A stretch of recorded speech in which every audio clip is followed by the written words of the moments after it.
ಎಲ್ಲ ರೈತ ಬಾಂಧವರಿಗೂ ನಮಸ್ತೆ. ನಮಸ್ಕಾರ ಸರ್. ನಿಮ್ಮ ಊರು ಎಷ್ಟು ಪರಿಚಯ ಮಾಡ್ಕೊಳ್ಳಿ? ರಾಮಚಂದ್ರ, ನರಸಾಪುರ ಹೋಬಳಿ, ಕೋಲಾರ ತಾಲೂಕು, ಈಶೂರುದ್ರಯ್ಯ. ಏನೇನು ಬೆಳೆ ಮಾಡಿದ್ದೀರಾ? ಕ್ಯಾಪ್ಸಿಕಮ್ ಬೆಳೆ ಮಾಡಿದ್ದೀರಿ. ಎಷ್ಟು ಎಕರೆ ಮಾಡಿದ್ದೀರಾ? 2.5 ಎಕರೆ. ಬೆಳೆಗರ ಪ್ರಾಡಕ್ಟ್ ಏನೇನು ಯೂಸ್ ಮಾಡಿದ್ದೀರಾ? ರ್ಯಾಡಿ ಫಾರ್ಮ್ ಫಸ್ಟು, ಆಮೇಲೆ 13-40-13, MC ಸೆಟ್ಟು, MC ಎಕ್ಸ್ಟ್ರಾ, ಅದು ಮಾಸ್ಟ್ರ್ ಬರ್ತದಲ್ಲ, ಅದು ಮಾಸ್ಟರ್ 37, ವ್ಯಾನಗ್ರಾವ್ದು ಪೂರ್ತಿ,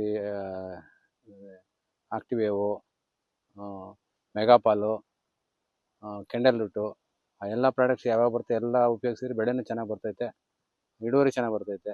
ತುಂಬ ಚೆನ್ನಾಗಿ ಬಂದಿದೆ. ಸೆಮ್ನಿಸ್ ಕ್ಯಾಪ್ಸಿಕಮ್ ನಾಟಿ ಮಾಡಿದ್ದೀರಿ. ಇಳುವರಿ ತುಂಬ ಶೈನಿಂಗು, ಗ್ರೀನಿಶು, ಕ್ವಾಲಿಟಿ, ದಪ್ಪ ಎಲ್ಲ ಚೆನ್ನಾಗಿ ಬರ್ತದೆ. ಸೈಜ್ ಎಲ್ಲ ಚೆನ್ನಾಗಿ ಬರುತ್ತೆ. ಬೇರೆ ರೈತರಿಗೆ ಏನು ಹೇಳಕ್ಕೆ ಇಷ್ಟಪಡ್ತೀರಾ? ಇದನ್ನು ಉಪಯೋಗಿಸ್ಬೋದು, ಏನು ತೊಂದರೆ ಇಲ್ಲ. ನಾವು ಉಪಯೋಗಿಸಿದ್ದಕ್ಕೆ ಒಳ್ಳೆ ಪ್ರತಿಫಲನೂ ಇದೆ, ಟನ್ನೇಜ್ ಇದೆ, ಇಳುವರಿ ಇದೆ, ಎಲ್ಲ ಇದೆ. ಬೆಳೆನೂ ಚೆನ್ನಾಗಾಗುತ್ತೆ. ಥ್ಯಾಂಕ್ಸ್. ಥ್ಯಾಂಕ್ಸ್.